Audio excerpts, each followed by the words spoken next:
الحمدلله دا خو منظم طریقې سره دي. تاسو وګورئ هیڅوک داسې بګ دړ یا داسې مسله پکې نه جوړي. فی الحال صحیح روان دي، پوزیشن برابر بالکل برابر دي.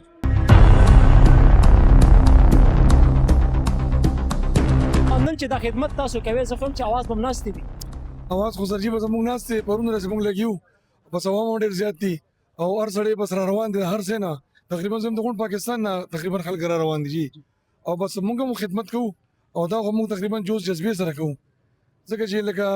ډیوټي خو زموږ خپل ډیوټي ده خو دا موږ نور هم شوق سره کوو او بس خدای د خلکو سره خوږي موږ سره کاپریشن کوي او هیڅ قسمه مسله موږ ته شانه ده جوړ کړی جی دا تربیت زم چې شیخ صاحب دی بالکل جی بس دا په خپل پاک خلک دي جی او د شیخ صاحب د برکته دا ټول پروګرام ډېر ښکلی روان دی جی زه خو هم چې مطلب شپې له کور ته لاړ شي نو چا سره ملاقات هم نه کېږي بیا پراته یې نه چې موږ بیګام تقریبا نو ترې شپې له او بیګان هم کېدي چې لاړ نه شو ناوخته به دا ډیوټي به سروي انشاءالله اکو به جي بس لګیو به جي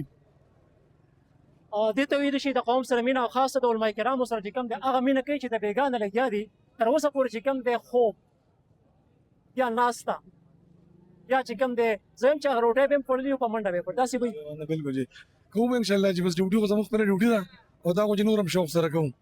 او الله دې په خیر وکړي جي موږ انشاءالله دعاګانې کوو تاسو هم دعاګانې کوئ موږ کوشش کوو چې الله پاک په خیر پوره کړي جي چا خو جیب عذاب کړی نه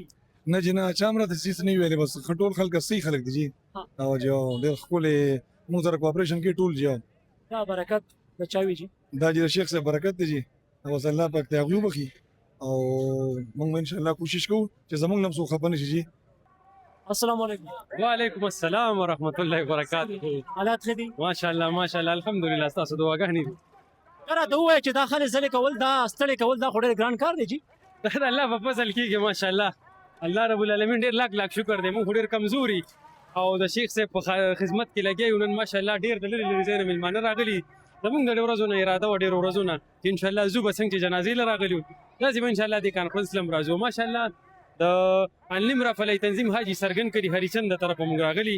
او ماشاءالله د مشرانو په وسادت سره دا موږ د انتخاب راکړی چې دې ځای کې به خپلې هلې ځلې کوئ انشاءالله ولاړي. خلک سره څنګه روان دي یا مطلب ترتیب څنګه دی الحمدلله بس زموږ خو داسې روټین دی چې خپل منځ کې دکانداران د هریچند بازار کې د بنګلې په بازار کې مونږ چې کوم دنو چانده وکړو او د هغې بامت کې ماشاءالله به داسې شربت ترتیب برابر شي.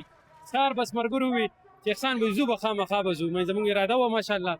نو څه دکاندارانو موږ سره سهار کې په لږ ټایم کې 7810 روپۍ تعاون وکړو الحمدلله. زه خو خیران قدرمنو دا یم چې هغه خلک چې په شرع برابر خلک دي خاصه د شیخ ادریس صاحب سره چې کوم مینه محبت ساتي نن راغلي دي او هغه خلک ځله چې کوم دی روانې دي دا ستاسو تنظیم دی جی جی څه نوم باندې دی روحانه سحر په نوم باندې ها د کوم ځای دی دا د شاهي کلالي ترناب دی. ستاسو میشن سره زموږ میشن د انسانیت خدمت کول دی. دا راته ووایه چې نن دا کوم کانفرنس جوړ شوی شیخ ادریس صاحب حوالې سره آیا انصاف اواز کېږي انصاف ته میلو شي نو په دې ملک کې خو لکه خامخا به د انصاف دپاره هر سړی چغه وهي ادارې دي او ادارو ته موږ کوشش کوو انشاءالله. امید داره به چې د مظلوم خلکو ته انصاف میلو شي. تاسو ته اوبه چې کومې ورکوئ څومره ټایم وشو سهار نه لګېږي که اوس نه موږ مازدیګر نور سو راغلي